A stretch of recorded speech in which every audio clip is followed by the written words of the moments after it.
Isang maulan na hapon po sa ating lahat. Share ko lang po kung paano namin i-prepare yung aming mga panindang balot. Kakarating lang po namin at medyo basa pa sa ulan. Kahit ganun pa man ay patuloy lang tayo sa paghahanap buhay. Kaysa naman maghapon tayong nakatambay. Alam nyo ba napakalaking tulong din ang pagbibenta namin ng balot? Bukod sa nakalibre ka na, kumikita ka pa. Bago namin lulutuin yung aming panindang balot, kailangan mo na ng matinding paghuhugas. Dahil minsan kapag kumakain tayo ng balot, nahahalikan natin yung shell nito. At dahil di alam ng karamihan, yung mga itlog ng bibi ay pinupulot lamang sa putikan. At ang iba naman, dinidikitan pa ng dumi ng bibi. Kaya paalala ko lang sa mga mahilig sumipsip ng balot, huwag mong masyado idikit bibig mo, baka iba na yung halikan mo. Kaya kung napansin nyo, brush yung ginagamit ng asawa ko. Kasi mas mabilis tanggalin yung dumi sa balat ng balot. At baka isipin nyo rin marumi yung brush namin at ginagamit namin sa paa, hindi ha. Siyempre, dalawa talaga yung brush namin. Kumuha talaga kami para sa CR namin. Hindi naman kalakihan yung aming kita sa pagbibenta ng balot. Pero malaking bagay na rin para makatulong sa aming mga gastusin. Minsan nakakaubos kami ng 2 trias hanggang maghapon. At minsan pa nga, mahigit pa. At normal lang din kung minsan ay matumal. Kahit ano naman talagang negosyo, nakakaranas ng matumal. Ang importante, tuloy mo lang kahit minsan mahina. Basta kami mag-asawa, masaya kami sa pagbibenta ng balot. Kasi araw-araw, iba't ibang mga tao pupunta dito para kumain ng balot. At ang nakakaagaw intensyon talaga yung aming sukang sinamakan. Dahil sa itsura pa lang ay ubo na ng hanghang. At yung iba naming customer nang hingi pa nga ng suka. At amin namang pinapadalhan. Balik pala tayo sa proseso ng pagluto ng balot. Pagkatapos kung gumawa ng apoy, kailangan muna natin magpakulo ng mainit na tubig. Dapat mga lahati yung ilagay nating tubig. Pagkatapos ay haluan natin ng maraming asin.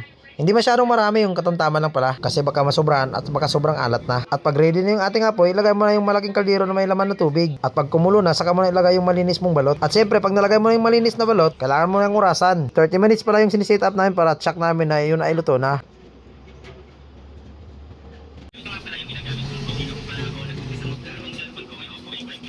Sito dito, akala ko kung sino.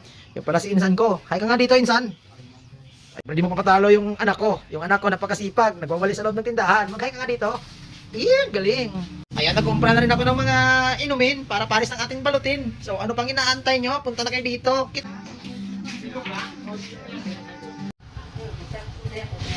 Ay, ay, ay!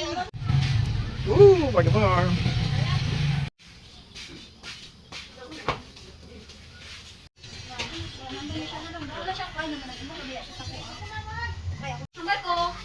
Boss, amo manager mayang gabi. Welcome to my vlog. Ayun. Oh.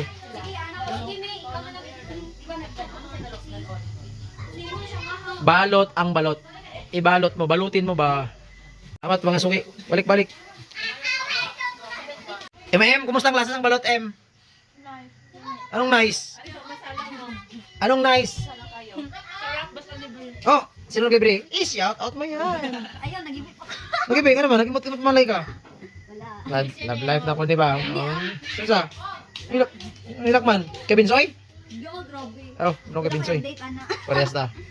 Ano, kumusta naman si Idol? Dol, kumusta na ang love life ng Dol? Wala. Waiting for someone. Wala. Ay, waiting for someone na. Okay ka. Guys, basig na boy kaila guys. Someone ani pa mention na lang dire. Basig na kay pabot si mong waiting for someone dia. Wala. Wala ginawa. Ayun na, I miss you daw. Oy. Ala guys, miss na miss niya na daw ka guys. Sino man man. Siya ba?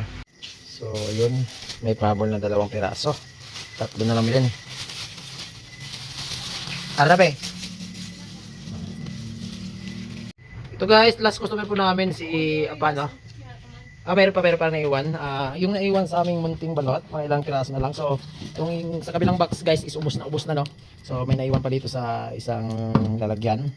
Flex natin. Ayan, konti na lang. Mga ilang piraso na lang. 4 na lang. Oh, 5. Wow, 5 na lang. So, thanks God.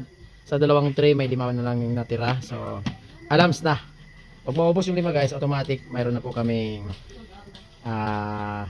income. So, sold out na po. So, 5 na lang pong piraso. Ubusin nyo na.